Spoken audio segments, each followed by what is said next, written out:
Halloween night that we had. Did you guys like Halloween?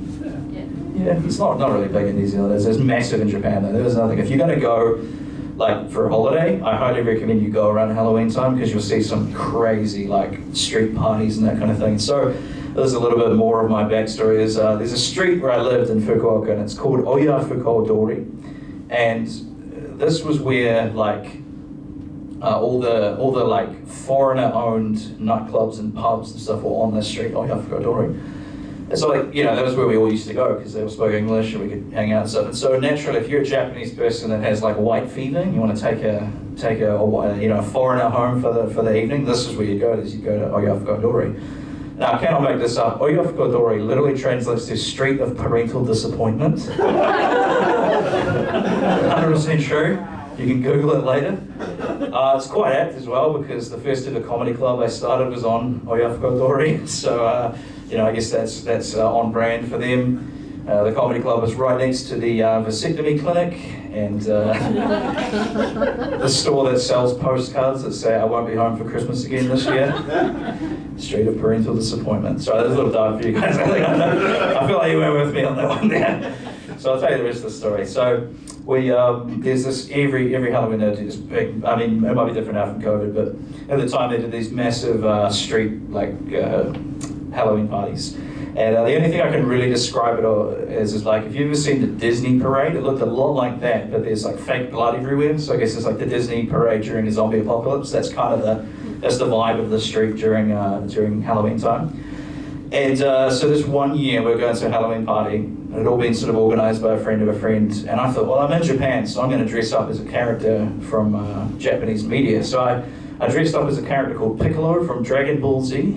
There's a few people nodding, but the rest of you looking at me confused. So all you need to know about this character is he's like a muscular green alien with like pointy ears and little feelers on his forehead. So I'm painted up all green as that. Just picture me painted up as that. That's all you need for the rest of the story. And so I'm going to this party, walking along Street of Parental Disappointment, and these two kids stop me and they run up and they want to take a photo with me. And so we take the photo. And they're telling me they were big fans of my work, like they've seen all my movies and they're really excited to meet me, and so I'm feeling pretty cool about myself. And then they run off and one of them shouts back at me, "Thanks for the photo, Shrek!"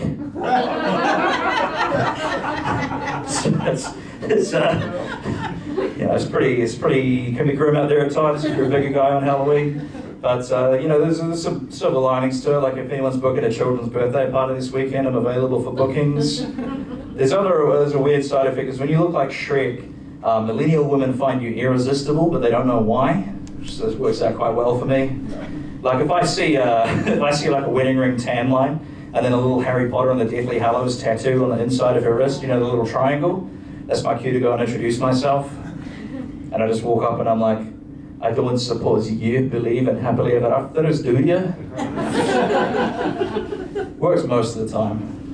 I'll tell you, one time I did it, and she had the tattoo, I did the line, and she was like, "Sorry dude, but I'm looking for Princess Fiona too, if you know what I mean."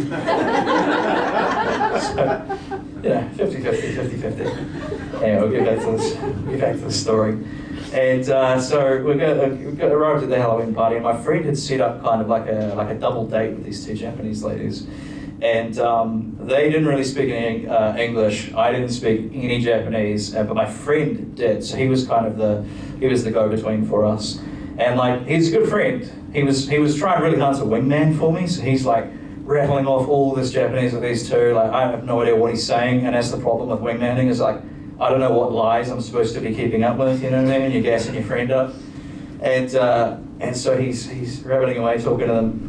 And whatever he said must have worked, because one of them started playing like footsies with me under the table. So whatever he said was working. And we're sort of attempting to communicate, the three of us. And then the one that was playing footsies with me stands up and she just goes, "It's noodle time." And I thought that was a euphemism.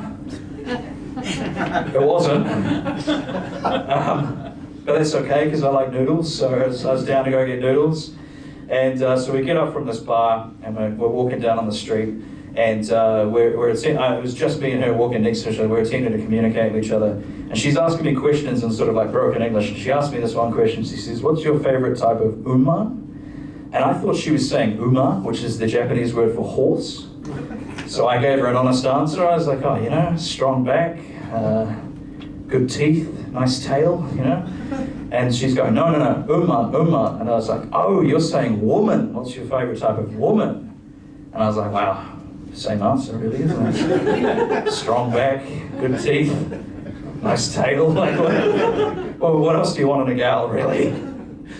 And so we're walking along, and she's a little bit tipsy, I think, because she's sort of staggering. She's using my arm to steady herself. And this is the weird thing, is like, people keep, like, she's basically clinging on to me, and people keep coming up to her and asking if I was bothering her. And it's like, I'm not doing anything. What's going on here?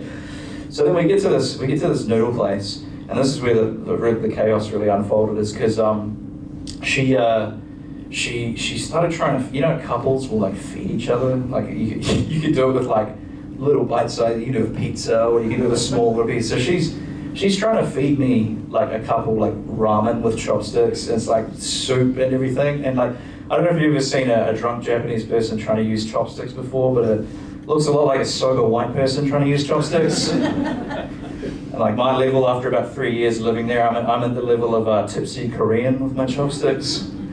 And so stuff's just going everywhere, it's splashing, and the guys next, there's a big long communal tables, and so stuff's splashing on the guys next to us, and we eventually kind of get through the evening, and we get up to leave, and I'm just thinking, oh, like, I need to just get her to a train station because she's getting worse and worse. And so we're trying to wrap the evening up, and like just as we're leaving, she like tripped over something and then rolled into a bunch of like signs that were outside on the street and like hit her head on the ground.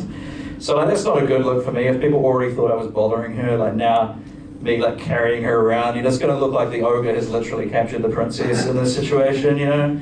So we didn't really know what to do, and her friend just started shouting the word help in English, and I'm sure she had more nuance behind it in her head, but that's again not a good look for me. Like just one person on the ground with a head injury, someone else shouting help next to them. And so then, obviously, as you can imagine, a police officer came over to see what was happening.